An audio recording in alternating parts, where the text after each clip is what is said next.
What's up, family? Gerald the Bossman here. You're tuned into the Bossman Show on AM 1010, AM 1430, 1055 The King. Let the King out at 105theking.com and the Bossman Show at bossmanshow.com. Hit me up on Instagram, The Bossman Show, Twitter at Bossman Show, and Facebook, Bossman Show. It's the Bossman on your radio. Listen to the Bossman Show with your host, JR, Saturdays at 9 a.m. right here on AM 1010, The King. What's up, good people? BetOnline is your number one source for all your betting needs. The latest odds, lines, and matchup reports for baseball, boxing, golf, and more. BetOnline continues to be the fastest and easiest way to place your wagers, including live betting and your favorite casino and card games available to play right from your phone.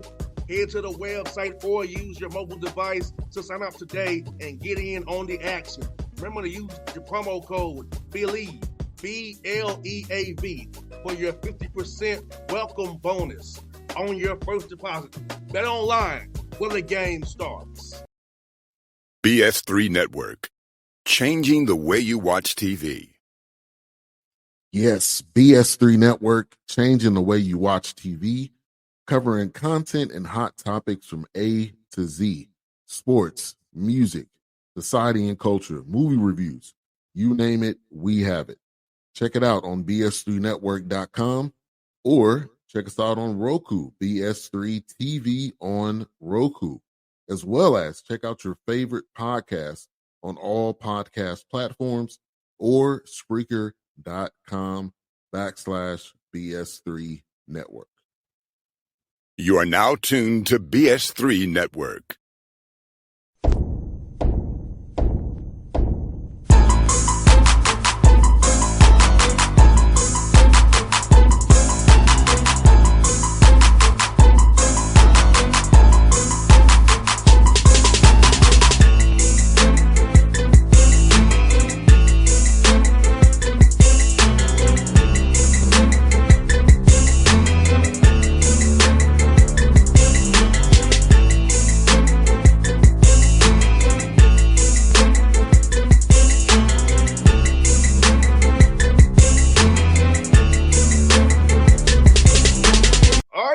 Back on the Bossman Show, new coach at William & Mary, Coach Brian Earl with me on the Bossman Show. Coach, how you doing up there in Williamsburg, man?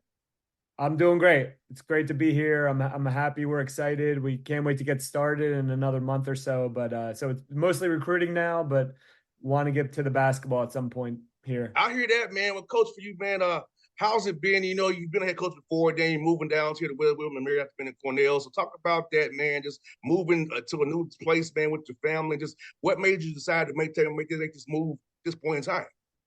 Yeah, I mean, I've been at Cornell for 8 years, and we had a really good run, really good guys.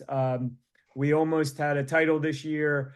We did a lot together, and the William & Mary thing came up, and those things happen so fast with interviews and Zoom and all this stuff. And so it happened a lot faster than I expected, but it felt like the right fit. There's certain areas where William & Mary, specifically to scholarships, we didn't have them in the Ivy League. And so it felt like a good move to try and, expand my horizons a little bit. So again, it happened fast, but, there are a lot of new things I wanted to try out. William & Mary gives us a good opportunity to do that. And you're in a great conference, CAA. A lot of quality coaches in CAA are quality teams. So as you scouted the school out in the league, man, how much did you see in the CAA what it's done, what Charleston had done in CAA all them years with Pat Kelsey? He's down in Louisville now, and other different teams like that. So to make you want to join that league and say, hey, we can put our step on this thing at William & Mary too. Yeah, I mean, we're going to try, but there are a lot of great coaches. I mean, I know King Rice from Monmouth and Drexel, and I know a lot of these guys through the business. And so there's not a lot of, cockiness coming from me. I know we might take a couple of beatings here and there, but, we like competition, and we're going to try to build a team and get a feel for the league as we go. And so we play in a bit of a unique way, and maybe we can bring that to the conference and see where everything falls. Now, if you had a chance to get on the court with the guys who are returning yet, because I know this is a important time of year, spring prep, spring ball, then graduation, then you come back for summer school. So to get a chance to talk, see some of the guys that are returning on the court a little bit, kind of see what you have in your bag already as you got to do this roster out this summer. Yeah, I mean, we were out there a little bit for 3 weeks or so, a couple hours every couple days to get an idea. There's 7 guys returning, and so we got out there and tried some new concepts to them and give them a base for what's coming when we actually get everybody on campus in the summer sometime. And so it was great to see them. They are locked in. They're excited for a new beginning. And so we weren't able to put too much in just because we don't have the numbers or the time, but it's a good place to start so that they can hit the ground running when we do get out there together. I know it's good from when you and I played. It was October the 15th. Now you can get them in the summertime now for those hours, and then you get them in the fall before the 15th now. So if it's practice starting, so how cool is it now when you and I played to be able to say, hey, we can actually put something in the summertime and build and not just hope like you know what it works come October. Yeah. Yeah, I mean it's different. It's different. It definitely has a different feel from when we played. We get them in the summer. I know I'd be sick of me if I had to see me as much as they're going to have to see me. So we'll try to let them ease into it. But I think with the new beginning, that it'll be good to get some time in with each other and again hit the ground running. But it's very different than back in the day when for me, they released us, and I was playing in Philly and with guys all over the place in at the Big Five schools and finding playgrounds to play on. And now it's a lot more organized. So we're going to organize it, but we also want them to go out there and when they are home over the month between now and when we bring them back to go enjoy some hoops like we did in the old school. 100%. And you know what, Coach, was very important now was that it's building up their bodies with strength and conditioning. So how important this summer is going to be for them to get in the weight room, get stronger, build up their bodies. Because you and I both know college basketball is the longest season in college sports. So to be able to be in shape from, November to March and try not to get hurt. So you got to build up that callus now in the summertime. So how important so we have that strength coaching and you guys kind of map out a plan for these young men to eat healthy, put the right things in their bodies and get stronger at the same time, build up their resistance for his long year coming up. Yeah, I think you got to pace it too. So you in the past, sometimes strength and conditioning can get a guy and they just kill him in the middle of July. And that's not when you're playing games. You want to win games in January, February. And so we're working together and the community has evolved a lot to sort of understand that you might want to put some muscle on some guys, you might want to trim them down, but we don't want to be in peak, shape and in August. We want to be there in February, and so you don't want to wear them out. And again, like try to fall in love with the game a little bit over the summer because me in February is no picnic. So get ready for winning games when it counts. So this summer we'll be putting a lot of stuff in, trying to ease them back into shape and make sure that we're concentrating on the time when it counts. 100%. And for you, Coach Earl, man, as we go into this new world of NIL and the portal, how's it been trying to find the right fits for this team? Because I know everybody has a story. So how do you go about trying to find a young man that's the right fit to be a part of Women Married Tribe going forward that's really going to be about the right things, not trying to have any selfish reasons that will upset the ecosystem of the team that you're trying to build? Yeah, I mean, I think a lot of it is doing what you're doing, asking really good questions. You're trying to find guys who understand the value of a William and Mary education, and so there's a lot of very shiny objects put in front of them with NIL, and you're able to move as soon as you want to.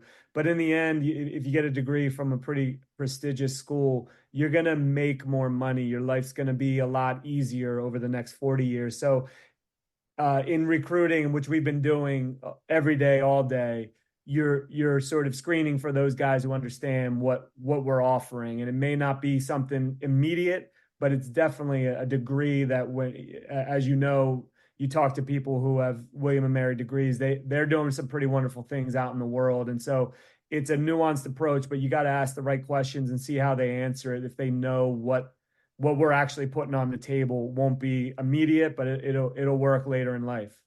100%, Coach Earl, because I say for me, my degree's in business, and I'm doing it right now with my radio show and trying to keep it going the last 14 years, man, because basketball is good to me, but it's life after basketball, too. And having a degree that I have in business has helped me a whole lot as I form my own business to because without this show, I don't. So it's like having to do that.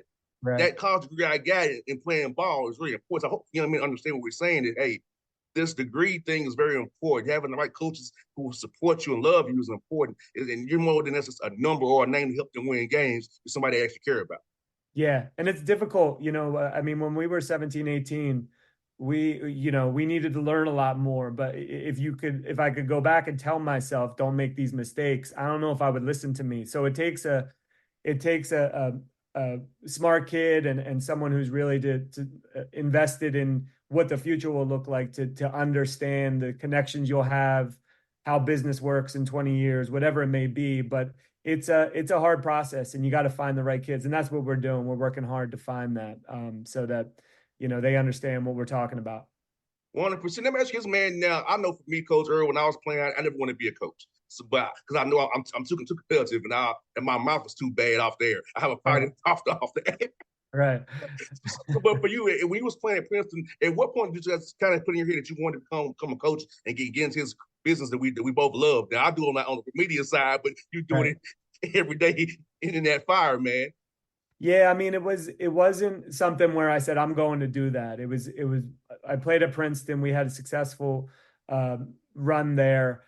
I went overseas and played a little bit of basketball professionally, nothing big time, England, Germany a little bit. And then I actually went into the working world. I was working at a couple finance companies, and one of my teammates went back and got the Princeton job, Sidney Johnson, who was with Georgetown when they were in the Final Four.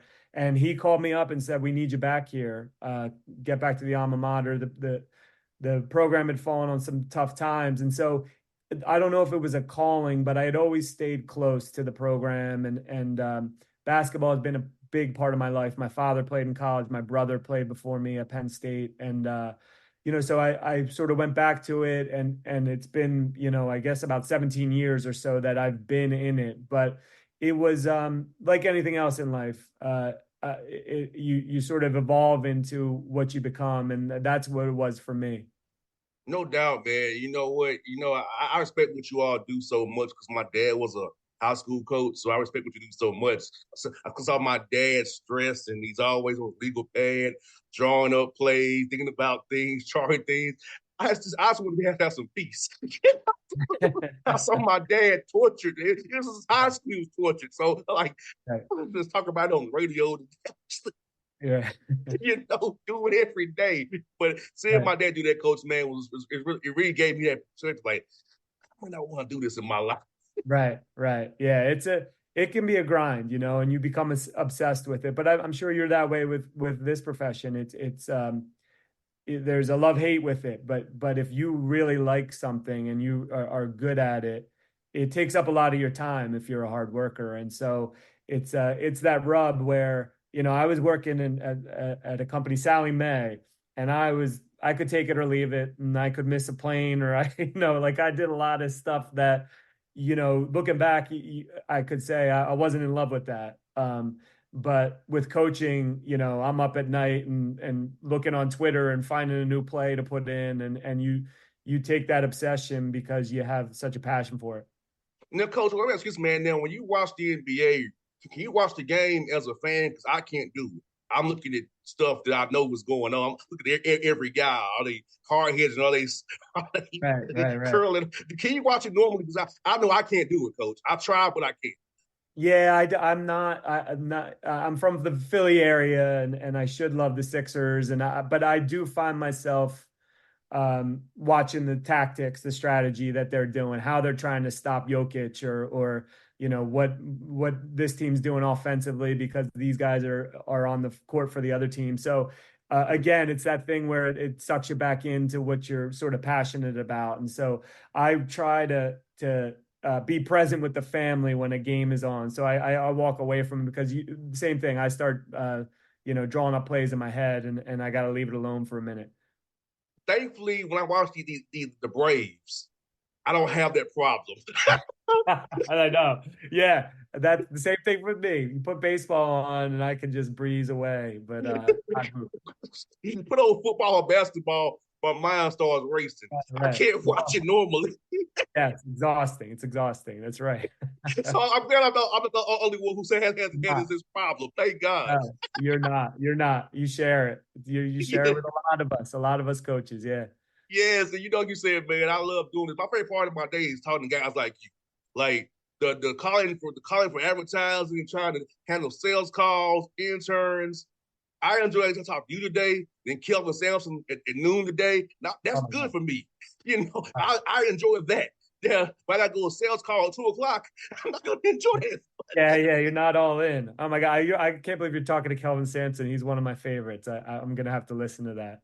Yes, got him at noon today. So yeah, man, this is my favorite part of the day. Talking to guys like you. The voice part is all the business side off the air. Yeah. Try to delegate that away from the stuff you have to do.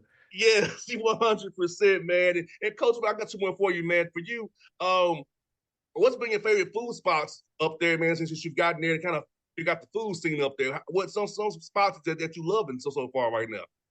Yeah, I mean, so I've been up there, been here by myself for a little bit, and so my wife and kids, 3 boys are in Ithaca, and so I've been going out all over the place very calmly, but I've been trying to not spend all of our money going to too many places, but Virginia Beer Company and a couple other places have been good to me, and so but I'm waiting for the family to come up to actually hit some special places around the area. I haven't been able to get it to those things yet, and in all honesty, I have my wife is like my ops person. Like she will lead me to where I'm supposed to be. And without her, I'm like in the hotel looking at the wall and saying, I forgot to eat, and so I need a little help in sort of the running of my own life. But I'm getting used to the spots down there. It's been it's a different animal down in Williamsburg than in Ithaca. Now, Coach, I ask you now, one of my close friends is DeAndre Hunter, a guy from Philly guy, North Philly guy. He won't tell me where to get a good cheesesteak is. I'm gonna ask you, where's a good cheesesteak place when the Hawks play Philadelphia this season? Where should I go to get me a good Philly cheesesteak? Well, you'll get the usual answer is either Pat's or Geno's. Okay. And there's like a war, so you know it depends on who you talk to, but either place you're gonna get a good cheesesteak. But if you run into Philly and you mention the wrong one, you're gonna catch some hell too. So those are the 2 that are the most famous down in the Philly area. 100%. DeAndre's like, you just gotta figure it out, man. You just gotta figure it out for yourself. Yeah. Don't make the wrong choice around the wrong people. 100%. But Coach Earl, it's fun to talk to you, man. I hope to see you doing a live period. I'll be at Lake Point. I'll be at Rock Hill in the Peach Jam. Hopefully I'll see you down that way, man. Hopefully stay in contact, Coach. Now, I look forward to cheering you on this year, man. Yeah, I appreciate you having me. It's great to be here, and I look forward to maybe doing it again sometime. Oh, you will, Coach. Trust me. You will, buddy. You will. BS3 Network. Changing the way you watch TV. Yes, BS3 Network, changing the way you watch TV, covering content and hot topics from A to Z, sports, music, society and culture, movie reviews, you name it, we have it. Check it out on bs3network.com or check us out on Roku, BS3 TV on Roku, as well as check out your favorite podcast on all podcast platforms or Spreaker.com/BS3 Network. You are now tuned to BS3 Network. What's up, good people? Bet Online is your #1 source for all your betting needs. The latest odds, lines, and matchup reports for baseball, boxing, golf, and more. Bet Online continues to be the fastest and easiest way to place your wagers, including live betting and your favorite casino and card games available to play right from your phone. Head to the website or use your mobile device to sign up today and get in on the action. Remember to use your promo code BELIEVE, BLEAV for your 50% welcome bonus on your first deposit. Bet online when the game starts. What's up, family? Jared the Bossman here. You're tuned into the Bossman Show on AM 1010, AM 1430, 1055 The King. Let the King out at 105theking.com and the Bossman Show at bossmanshow.com. Hit me up on Instagram, The Bossman Show, Twitter at Bossman Show, and Facebook, Bossman Show. It's the Bossman on your radio. Listen to The Bossman Show with your host, JR, Saturdays at 9 a.m. right here on AM 1010, The King.